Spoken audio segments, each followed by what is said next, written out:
Hello and welcome to another one of my videos, and in this video, as we can see, my Hyper 7 is actually missing its fuel tank. Firstly, excuse all the mess, but I've got my 2TS4N projects ongoing and my workbench slash breakfast bar is not big enough for my cars, so I've basically got tools strewn from left to right. But anyway, as we can see, I've got my fuel tank out. The reason for this was when I was down my fiancee's.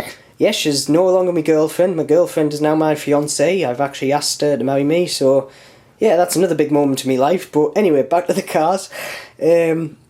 Basically, I went down to hers and I was videoing the actual Hyper 7 project car, which I did ages back, to like finalise that series of video, so that'll be coming up soon. But when I was running mine with his, there was just fuel covering the whole car, as in unburnt oil. So I knew it wasn't from the exhaust system or leaking it, because you can tell when it's burnt oil. It was just fresh oil, like somebody had spilt some nitro and it evaporated. Now the only thing I could think of was the seal in the fuel tank. Now I've already replaced that with just a bog standard plumbing seal, which I know the nitro is going to eat through, but it was just basically for the time being measure. And it's got to the point now where I was literally going through tanks of fuel like nobody's business, and I'm sitting there going, if this engine is drinking that much fuel, it was literally 5 minutes and that fuel tank was gone. I wasn't redlining it at all. So, and it was getting better miles to the gallon before. So the only thing I can think of was when it was starting to build up pressure in the exhaust and the pressure line going into the tank, the actual fuel was just basically coming back out the top when it was bouncing, because it was very rough road I was on. So anyway, that's my theory. So I have gone out and bought a new fuel tank. This is actually off the newer model Hyper 7. It's got a fuel filter there, so I might as well go along and just put this whole thing in. The only thing is, it doesn't come with the little back guard there. It's actually just put onto the top of the tank there.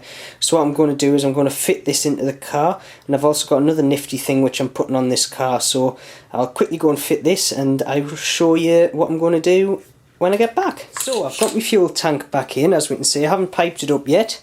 Got some nice clear pipes and a nice little grey filter there, but I am actually going to put one of these on. Now these are actually pretty controversial because well, there's piles of debates on them, but the little gas coolers for the exhaust pressure line, I've actually got one on my Traxxas. Now on my Traxxas I mainly got it just because it looked good and it was a way of mounting the pressure line onto the actual roll cage, and it looked pretty good.